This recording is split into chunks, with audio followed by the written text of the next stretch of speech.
வணக்கம், welcome to foods of India. நம்ம போன வீடியோவில் சிறுகீரை வச்சு 4 ரெசிபீஸ் பார்த்தோம். இன்றைக்கி நம்ம சிறுகீரை வச்சு வடை எப்படி ரெடி பண்ணுறதுன்னு இந்த வீடியோவில் பார்க்கலாம்.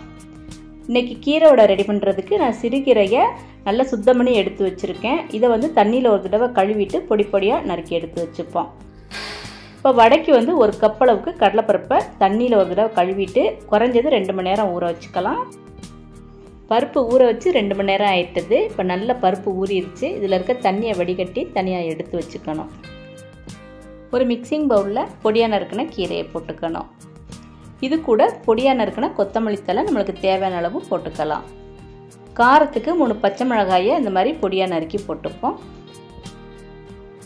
அப்புறம் 5 பல் பூண்டை இந்த மாதிரி தட்டி போட்டுக்கலாம். தட்டியும் போட்டுக்கலாம், அப்படி இல்லைன்னா பொடியாக நறுக்கி கூட போட்டுக்கலாம்.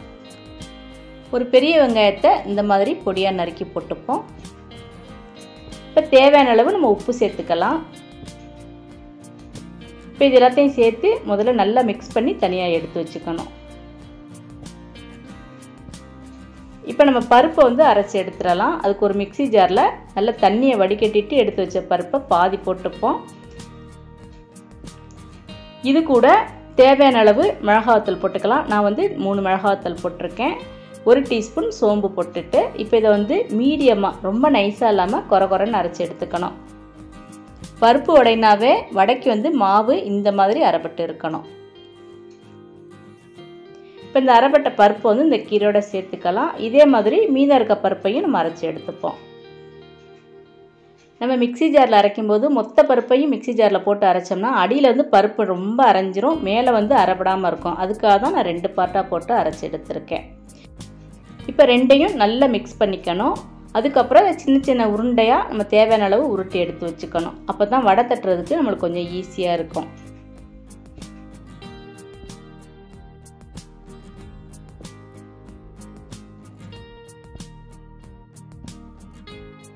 இப்போ எல்லாம் உருட்டி எடுத்தாச்சு. இப்போ நம்ம வந்து வடை பொரிக்க ஆரம்பிச்சிடலாம். அதுக்கு ஒரு கடாயில் வடை பொரிக்கிறதுக்கு தேவையான அளவு நம்ம எண்ணெய் ஊற்றிக்கலாம். எண்ணெய் நல்லா சூடானதுக்கப்புறம் அடுப்பை நம்ம மீடியம் ஃப்ளேமில் வச்சு இந்த மாதிரி உருட்டி வச்ச உருண்டையை ஒன்றொன்னா உள்ளங்கையில் வச்சு அழுத்தி போடணும். இந்த மாதிரி அழுத்தினோம்னா தான் அந்த வடை வந்து ஒரு நல்ல ஷேப் கிடைக்கும்.